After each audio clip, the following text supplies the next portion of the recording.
Narayan Narayan and hi, I am Seema and आप सबका तरना defence academy channel में स्वागत है। एंड आई होप आप सब लोग बहुत अच्छे होंगे। और सबसे पहले ये बताइए, आपकी टेस्ट सीरीज़ के आपके एग्ज़ाम्स की प्रिपरेशन कैसी चल रही है। आई होप अच्छी ही चल रही होगी। यदि किसी चीज़ में डाउट है तो आप कैरी कर सकते हैं, ठीक है। उससे पहले प्लीज़ आप हमारे चैनल को सब्सक्राइब कीजिए, वीडियो को ज़्यादा से ज़्यादा लाइक एंड शेयर कीजिए, ठीक है। और यदि किसी के नोटिफिकेशन नहीं आता तो नीचे बेल आइकन जो है उस पर क्लिक कर दीजिए, तो आपको डेली जो है हमारी क्लास का अपडेट मिल जाएगा टाइम टू टाइम, ठीक है।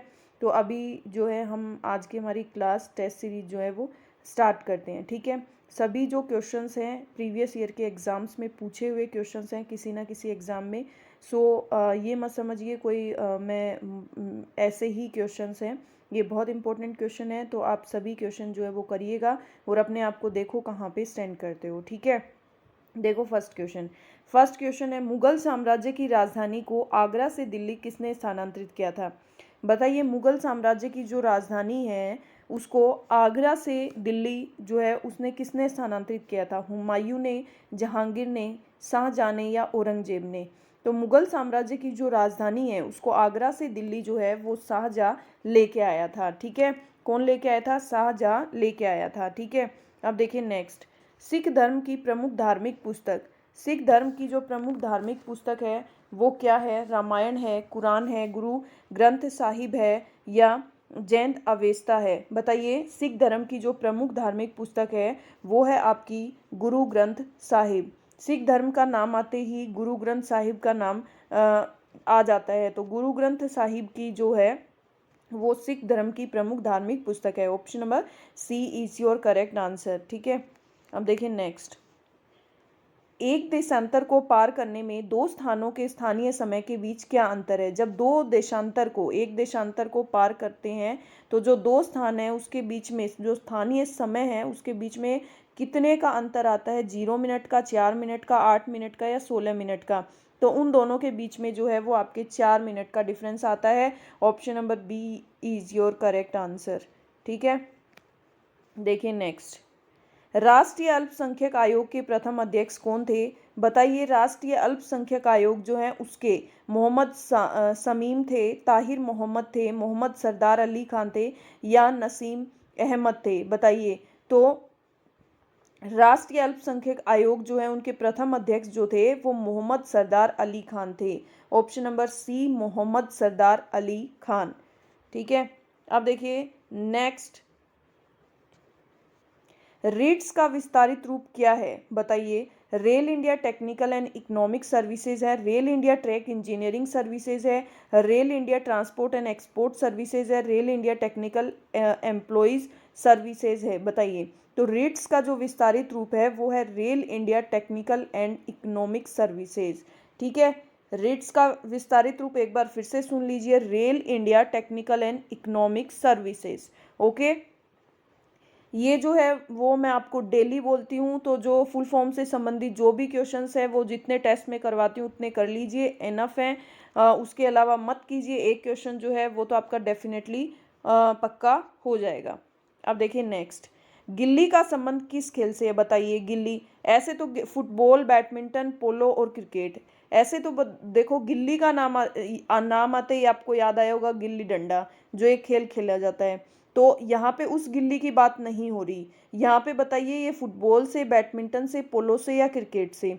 तो गिल्ली जो है वो क्रिकेट से संबंधित। कैसे? जो आपका शायद बॉयज जितने होंगे उनको तो सबको पता होगा, जो विकेट होते हैं उसके ऊपर जो लगती है वो होती है आपकी गिल्ली। तो ऑप्शन नंबर डी जो है वो आपका करेक्ट आंसर हो जाएगा। ज्ञानपीठ पुरस्कार किस क्षेत्र में प्रदान किए जाते हैं। बताइए, विज्ञान में, पत्रकारिता में, साहित्य में या खेल में।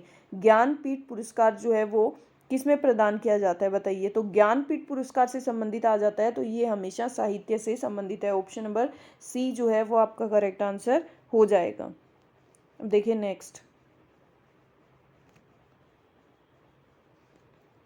राशिपातन का तात्पर्य क्या है। बताइए, डंपिंग, राशिपातन का कार्य, निम्न कोटि के माल का निर्यात, वास्तविक उत्पादन लागत से कम दाम पर माल का निर्यात, प्राप्त करने वाले देश से उचित कर चुकाए बिना माल का निर्यात, मालों के सस्ते दाम पुनः आयात करने मात्र के लिए माल का निर्यात। तो राशिपातन जो है उसका क्या तात्पर्य है? राशिपातन का वास्तविक जो उत्पादन लागत है उससे कम दाम पर माल का निर्यात करना। Option number B. नेक्स्ट देखिए, आर्मी में लेफ्टिनेंट का पद नेवी में निम्नलिखित किस रैंक के समकक्ष है? बताइए, लेफ्टिनेंट के, सब लेफ्टिनेंट के, लेफ्टिनेंट कमांडर के, या इनमें से कोई नहीं। तो आर्मी में जो लेफ्टिनेंट का पद है वो नेवी में जो है वो सब लेफ्टिनेंट जो है उसके रैंक के बराबर है। किसमें? आर्मी में लेफ्टिनेंट का जो पद है वो बोल रहा है कि इनमें से वो कौन से रैंक के मतलब बराबर आता है, तो वो सब लेफ्टिनेंट जो है उसके बराबर आता है। Option number B. नेक्स्ट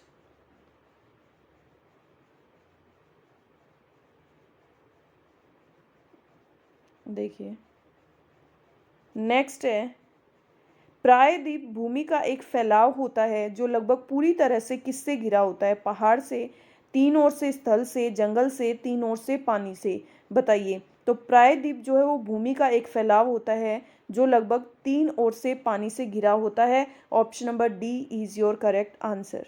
ठीक है, अब देखिए, भारत के प्रथम उपराष्ट्रपति कौन थे? बताइए, भारत के प्रथम उपराष्ट्रपति, राष्ट्रपति नहीं उपराष्ट्रपति, डॉक्टर एस राधाकृष्णन थे, सरदार वल्लभ भाई पटेल थे, डॉक्टर राजेंद्र प्रसाद थे, या लियाकत अली खां थे? तो भारत के जो प्रथम उपराष्ट्रपति है वो doctor S Radhakrishnan, doctor S Radhakrishnan जो है वो उपराष्ट्रपति थे। ऑप्शन नंबर ए जो है वो आपका करेक्ट आंसर हो जाएगा। नेक्स्ट,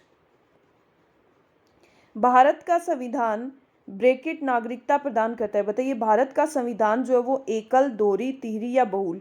ये तो बहुत कॉमन क्वेश्चन है, बहुत बार पूछा जाता है कि भारत का संविधान जो है वो एकल नागरिकता प्रदान करता है। ठीक है, देखिए नेक्स्ट, उत्तर अटलांटिक गठबंधन का मुख्यालय कहाँ है? NATO, नॉर्थ अटलांटिक गठबंधन जो है उसका मुख्यालय कहाँ है? बताइए, जकार्ता में, ब्रुसेल्स में, काठमांडू में, या जिनेवा में? तो उत्तर अटलांटिक जो गठबंधन है उसका जो मुख्यालय है, हेड ऑफिस है, वो ब्रुसेल्स में है, ब्रुसेल्स में है। ऑप्शन नंबर बी, ब्रुसेल्स में है। Option number B. Now next question, अर्थशास्त्र नामक ग्रंथ की रचना किसने की? बताइए, अर्थशास्त्र का नाम आते ही आपको कौन याद आता है? भवभूति, जयदेव, प्रेमचंद्र, या चाणक्य? तो अर्थशास्त्र का जो नाम जो ग्रंथ है उसकी रचना पाणिनि जो है चाणक्य। तो ऑप्शन नंबर डी जो है वो आपका आंसर हो जाएगा। चाणक्य जो थे उसने अर्थशास्त्र के ग्रंथ की रचना की थी। अब नेक्स्ट है, सतीश गुजराल एक प्रसिद्ध, बताइए क्या है सतीश गुजराल? चित्रकार, वास्तुविद, वायलिन वादक, या सितार वादक? तो सतीश गुजराल जो है वो एक बहुत ही प्रसिद्ध चित्रकार हैं। ऑप्शन नंबर ए जो है वो आपका करेक्ट आंसर हो जाएगा। नेक्स्ट, निम्नलिखित में से कौन सी एक सदिश राशि नहीं है? बताइए, सदिश राशि दाब, वेग, द्रव्यमान, कोणीय संवेग? बताइए, सदिश राशि कौन सी नहीं है? तो जो द्रव्यमान है वो आपकी सदिश राशि नहीं है, द्रव्यमान जो है वो आपकी अदिश राशि है, इसलिए ऑप्शन नंबर सी जो है इसका करेक्ट आंसर हो जाएगा। बाकी ये तीनों जो है दाब, वेग, कोणीय संवेग जो है वो सदिश राशि है।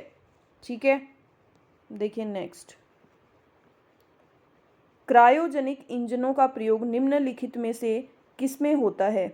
अति चालकता के अनुसंधान में, पनडुब्बियों के चलाने में, फास्ट मुक्त रेफ्रिजरेटरों में, रॉकेट प्रौद्योगिकी में? तो क्रायोजेनिक जो इंजन है उसका प्रयोग रॉकेट प्रौद्योगिकी में किया जाता है। किस में किया जाता है? रॉकेट प्रौद्योगिकी में। ऑप्शन नंबर डी जो है वो आपका करेक्ट आंसर हो जाएगा।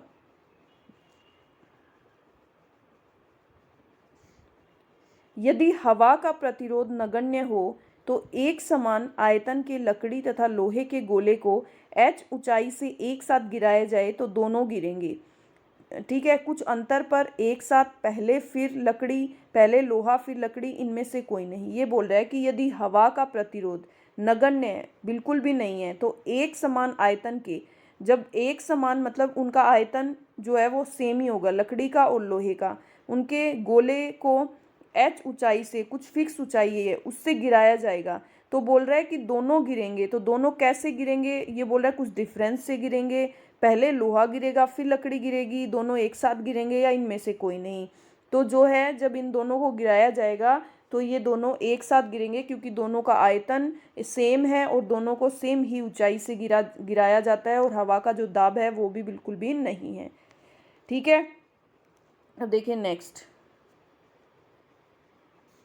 ऊष्मा प्रवाह निम्नलिखित में से किसके अंतर का परिणाम है? तापमान परिणाम, विभवांतर, घनत्व। बताइए ऊष्मा प्रवाह निम्नलिखित में से किसके अंतर का परिणाम है? तो जो तापमान है उसका परिणाम है। ऑप्शन नंबर ए जो है वो आपका करेक्ट आंसर हो जाएगा। ध्वनि का वेग निम्न में से किस पर निर्भर करता है? तीव्रता पर, तरंग दैर्ध्य पर, स्वरूप पर, या इनमें से कोई नहीं। तो ध्वनि का वेग का नाम सुनते ही आपको पता लग जाना चाहिए कि ये हमेशा जो है वो किस पे डिपेंड करता है? तरंग दैर्ध्य पे। किस पे डिपेंड करता है? तरंग दैर्ध्य पे। Option number B. देखिए नेक्स्ट, दो तत्वों की परमाणु संख्या समान है किंतु इनके गुण भिन्न भिन्न हैं, तो ये क्या कहलाते हैं? आइसोहाइट, आइसोथर्म, आइसोटॉप या आइसोबार। जब दो तत्व की परमाणु संख्या समान है किंतु इनके गुण जो है वो अलग अलग हैं, तो ये क्या कहलाएंगे? ये आइसोहाइट कहलाएंगे, आइसोथर्म कहलाएंगे, आइसोटॉप कहलाएंगे, आइसोबार कहलाएंगे। तो जो ये हैं वो आपका ऑप्शन नंबर सी, ये क्या कहलाएंगे? आइसोटॉप कहलाएंगे। Option number C is your correct answer. ठीक है, नाउ नेक्स्ट क्वेश्चन, एनटीपी पर किसी गैस के एक मोल का आयतन किया जाता है, किया आयतन कितना होता है? एनटीपी पर किसी गैस के एक जो मोल है उसका आयतन कितना होता है? 22.4 लीटर, 1 लीटर, 44.8 लीटर, 63.5 लीटर। तो एनटीपी पर किसी गैस के एक मोल का जो आयतन है वो कितना होता है? 22.4 लीटर। ऑप्शन नंबर ए जो है वो आपका करेक्ट आंसर हो जाएगा। ठीक है, टेस्ट सीरीज़ पसंद आ रही है? क्वेश्चंस जो हैं वो काफ़ी अच्छे अच्छे करवाने की आपको ट्राई कर रही हूँ, और आप भी कोशिश करिए कि ज़्यादा से ज़्यादा आपके क्वेश्चन जो हैं वो सही हो सकें। ठीक है, और आप जो है वो हमारे चैनल पे मटेरियल भी प्रोवाइड है, तो आप वो भी ले सकते हैं। आपको जो है वो ई बुक भी मिल जाएगी हमारे चैनल पे, और आपको परेशान होने की ज़रूरत नहीं है। आप घर बैठे भी जो है वो आपका कंटेंट जो है आर्मी, जीडी और ट्रेड्समैन की जो बुक है वो आप मंगवा सकते हैं। तो इसलिए आपको टेंशन लेने की ज़रूरत नहीं है। आप जो है फ्लिपकार्ट, अमेज़ॉन से ऑर्डर करिए और डायरेक्ट अपने घर पे, और रीज़नेबल प्राइस पे आपको बुक मिलेगी और बेस्ट कंटेंट मिलेगा। ठीक है, आप जो है आपका एग्ज़ाम 100% क्लियर हो जाएगा और आपको दोबारा उन बुक्स की ज़रूरत नहीं पड़ेगी। ठीक है, अभी देखो नेक्स्ट क्वेश्चन, पानी की अस्थायी कठोरता को किसका प्रयोग करके दूर किया जा सकता है? HCl, CaCO3, Ca(OH2) या CCl2। तो इसका क्या हो जाएगा? ऑप्शन नंबर सी जो है वो आपका करेक्ट आंसर हो जाएगा। सोडियम को जल में डालने पर कौन सी गैस निकलती है? ऑक्सीजन, हाइड्रोजन, नाइट्रोजन या कार्बन डाइऑक्साइड। तो सोडियम जो है उसको जल में डालने पर जो है आपके हाइड्रोजन गैस निकलती है। कौन सी गैस निकलती है? हाइड्रोजन गैस निकलती है। चुंबकीय पृथक्करण विधि निम्नलिखित में से किस अयस्क के सांद्रण में प्रयुक्त होती है? कैल्साइट, हीमेटाइट, मैग्नेटाइट या होर्न सिल्वर। तो चुंबकीय पृथक्करण विधि जो है वो मैग्नेटाइट जो अयस्क है उसके सांद्रण में प्रयुक्त होती है। Option number C is your correct answer. एक कोशिका साइटोप्लाज्म किस झिल्ली से जुड़ी रहती है? बताइए, टोनोप्लास्ट से, प्लाज्मा झिल्ली, सेल प्लास्ट से या नाभिकीय झिल्ली। तो एक कोशिका जो है वो साइटोप्लाज्म की जो है वो प्लाज्मा झिल्ली से जुड़ी रहती है। Option number B is your correct answer. निम्नलिखित में से किस रोग में रोगाणु खुले घाव से होकर प्रवेश करते हैं? यक्ष्मा, टिटनेस, टाइफाइड, मलेरिया। तो जो टिटनेस है एक ऐसा रोग है जिसमें रोगाणु जो है वो खुले घाव से होकर प्रवेश, जैसे हमारे कुछ लग जाती है तो सबसे पहले क्या टिटनेस का इंजेक्शन जो है वो लगवाते हैं। तो टिटनेस जो है वो बहुत जल्दी फैलता है, तो ऑप्शन नंबर बी जो है वो इसका करेक्ट आंसर हो जाएगा। विटामिन सी का रासायनिक नेम क्या है? Acetic acid, lactic acid, ascorbic acid या पिक्रिक एसिड। तो विटामिन सी का जो रासायनिक नेम है वो है आपका ascorbic acid. Option number C is your correct answer. देखिए, मनुष्य की साधारण श्वसन दर कितनी होती है? बताइए। 4 से 8 बार, मतलब एक मनुष्य जो है वो साधारण श्वसन दर 1 मिनट में वो कितनी बार सांस लेता है? 4 से 8 बार, 12 से 16 बार, 16 से 18 या 70 से 72 बार। तो 1 मिनट के दौरान एक मनुष्य जो है वो 16 से 18 बार सांस लेता है। कितनी बार लेता है? 16 से 18 बार जो है वो श्वसन क्रिया करता है। मानव हृदय में रक्त का निर्माण कहाँ होता है? बताइए। हृदय में, प्लीहा में, यकृत में या अस्थि मज्जा में। तो मानव शरीर जो है उसके अंदर रक्त का निर्माण जो है आपके अस्थि मज्जा के अंदर होता है। Option number D is your correct answer. देखिए नेक्स्ट, यदि ये बोल रहा है कि A greater than B, B greater than C, C greater than D, हम इसको इस तरह से लिख सकते हैं A greater than B, B greater than C and C greater than D. तो ये बोल रहा है कि इनमें से कौन सा निश्चित रूप से गलत है? तो ए जो है डी से बड़ा है, ए डी से बड़ा है, राइट है। ए सी से बड़ा है, ए सी से बड़ा है, ये भी राइट है। डी जो है वो ए से बड़ा है, नो, डी ए से बड़ा नहीं है, ए डी से बड़ा है। तो इसका आंसर क्या हो जाएगा? ये थर्ड वाला जो है वो आपका रोंग है। ठीक है, अब देखिए नेक्स्ट,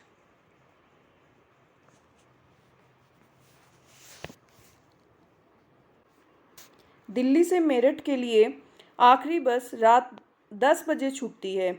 यदि बसें प्रत्येक 3 घंटे के समान अंतराल पर छूटती है एवं कुल 6 बसें हैं तो तीसरी बस दिल्ली से कब छूटेगी?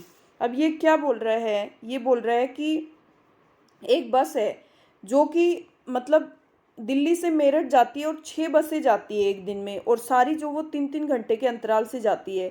तो ये बोल रहा है लास्ट बस जो है वो रात के 10 बजे जाती है।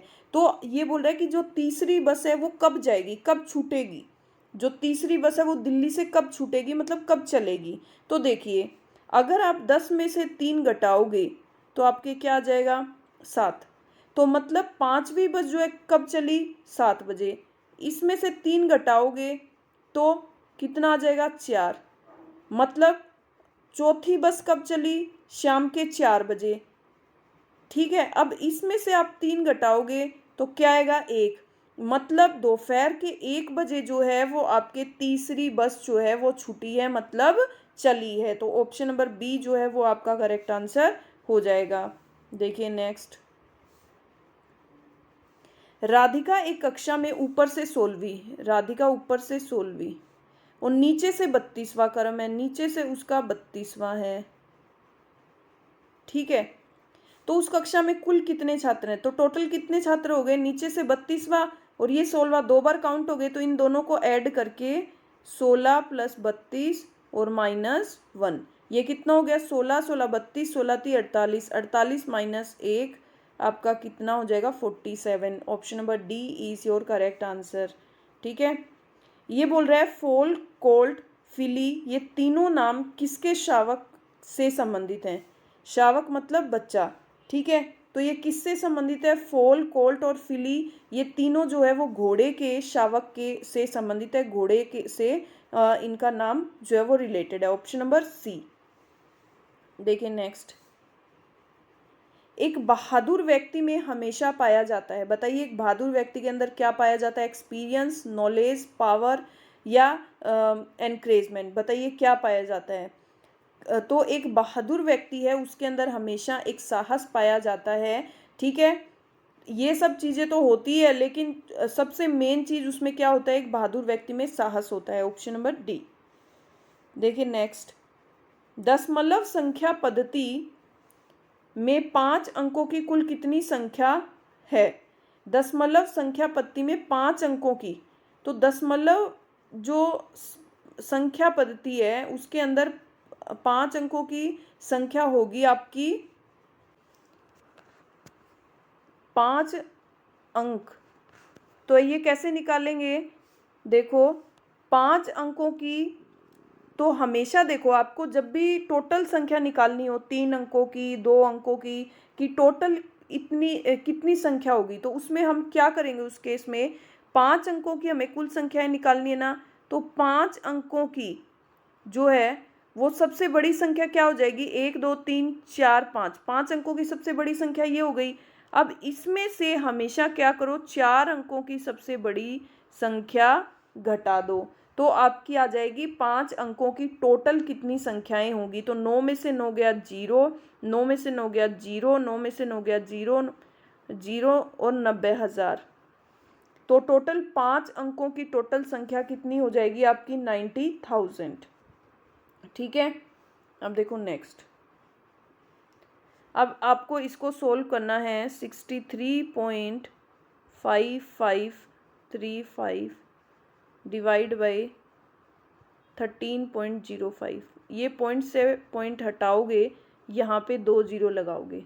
अब देखो 1305 का इसमें भाग दे दो, तो 1305 का हम भाग देंगे तो ये कितनी बार चला जाएगा? 13 चौके 13 दूनी 26, 13 तीन 39 और 13 चौके 52। तो ये कितना आ गया आपका? 5220। ठीक है, तो सबसे पहले कितनी बार गया? 4 बार। 4 बार कितना आया? 5220। अब इसमें से लेस कर दो 5220। ठीक है, 5 5 में से 2 गए 3, 3 में से 2 गए 1, और ये आ गया आपका 1135। अब यहाँ पे आपने उतारा 3, तो अब ये कितनी बार गया? 13 5 65, 13 6 78 और 13 7 91, 13 8 कितना हो जाएगा? ये कितनी बार चला जाएगा? ये चला जाएगा आपका 8 बार। तो ये कितना हो जाएगा? 8 5 40, 8 3 24 और 8 1 8 9 10। ये कितनी बार चला गया? 8 बार। 10,440।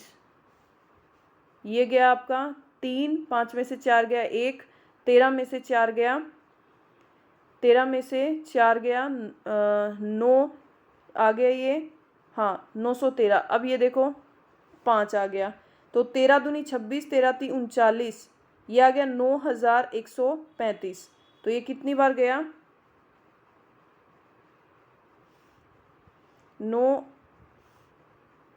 5 बार। 5 3 15, 5 एकम 5 और 6 और 7, सॉरी 7 बार चला जाएगा। 7 5 35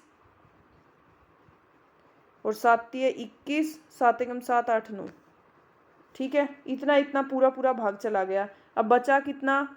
100 बचा, तो यहाँ पे क्या लग जाएगा? पॉइंट। 4.87। ऑप्शन नंबर बी जो है वो आपका करेक्ट आंसर हो जाएगा। कौन सा आंसर हो जाएगा? Option number B.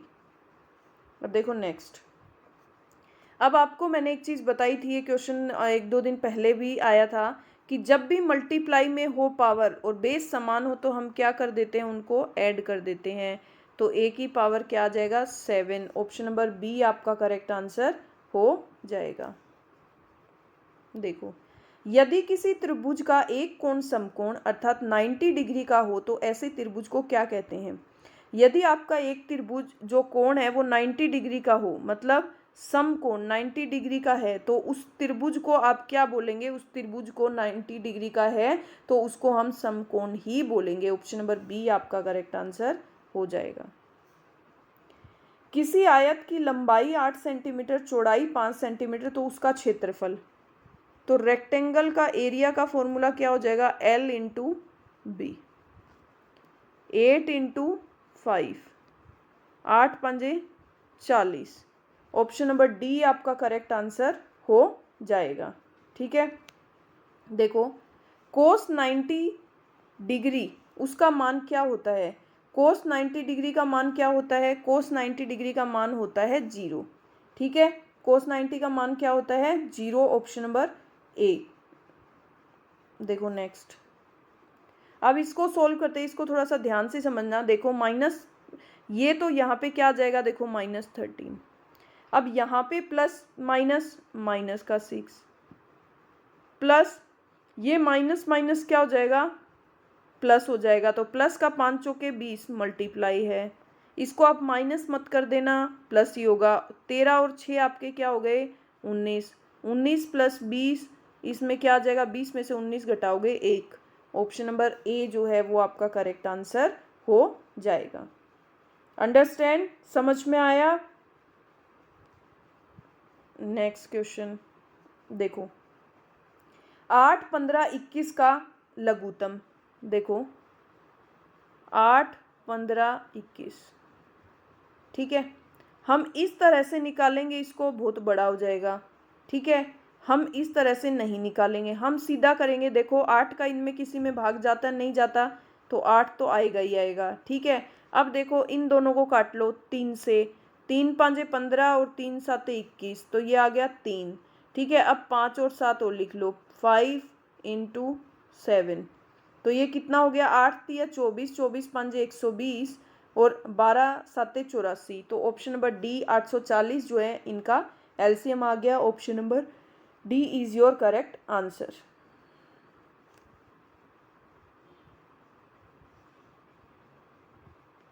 Next, 300 into, अब इसका परसेंट निकालना है। तो देखो 16 दूनी 32, 16 × 48, 48 और 2 50, 50/3 × 100। ये 0 से 0 गया, 3 से 3 गया, तो ये कितना रुपए हो जाएगा आपका? 50 रुपये। 300 का कितना, इतना परसेंट कितना रुपए हो जाएगा? 50 रुपये। ऑप्शन नंबर बी जो है वो आपका करेक्ट आंसर हो जाएगा।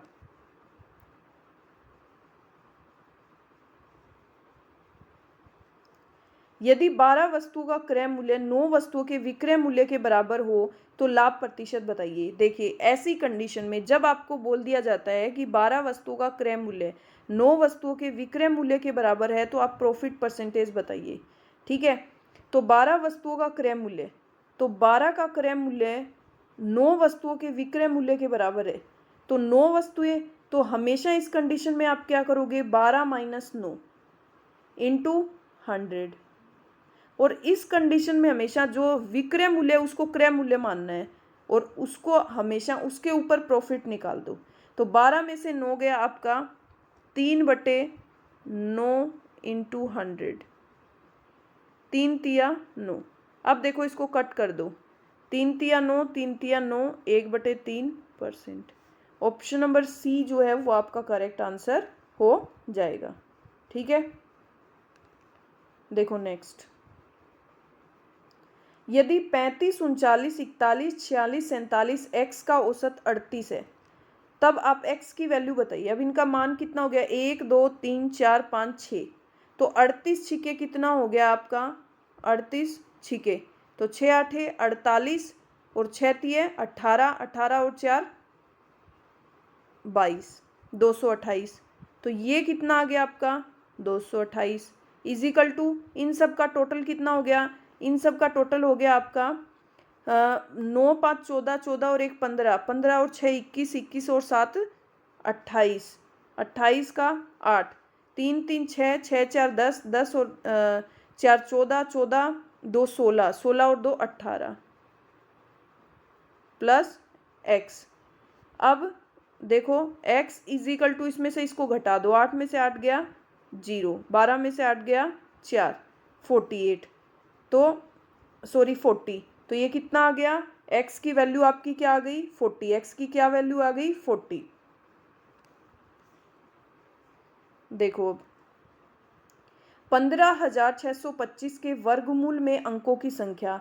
अब आपको 15,625 का इसने वर्गमूल बोला है, उसमें अंकों की संख्या कितनी होगी। ठीक है, कितनी होगी अंकों की संख्या। तो अब अंकों की संख्या कितनी होगी, देखो। ठीक है,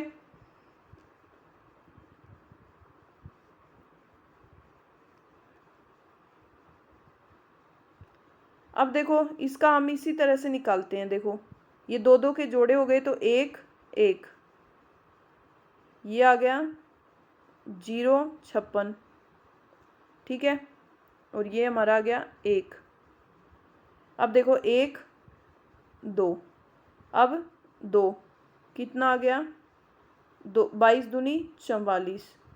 अब ये आ गया आपका 24, और इसमें 6 में से 4 गया 2, 5 में से 4 गया 1, और यहाँ पे उतारा आपने 25। अब कितनी बार गया, 5 बार आपका गया तो 1225 आ गया। तो यहाँ पे क्या आ गया, 125।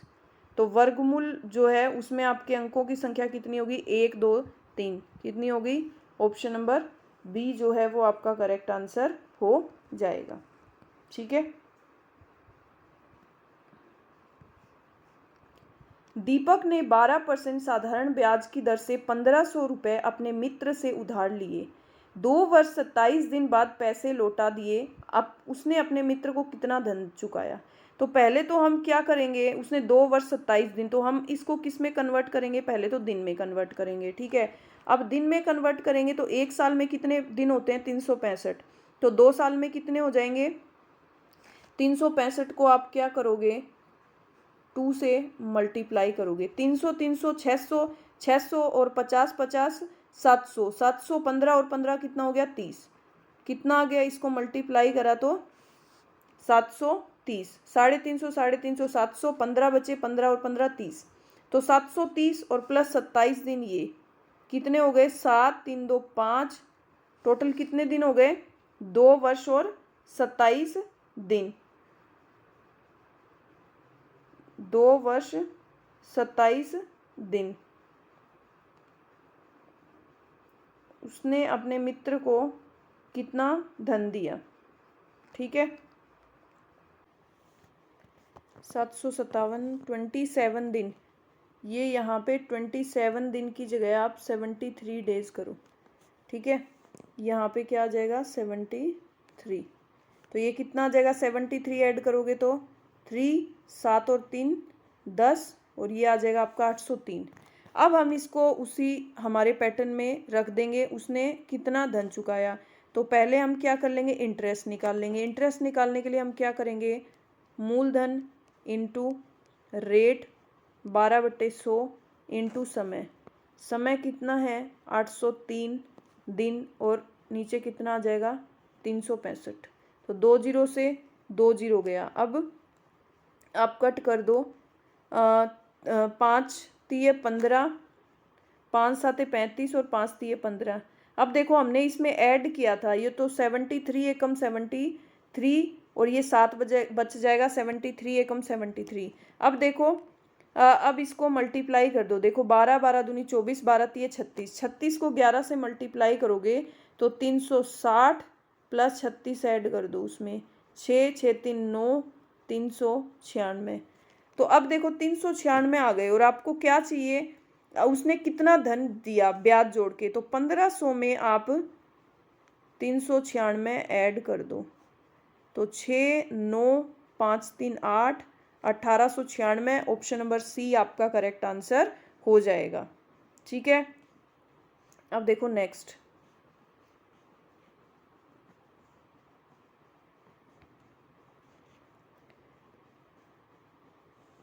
यदि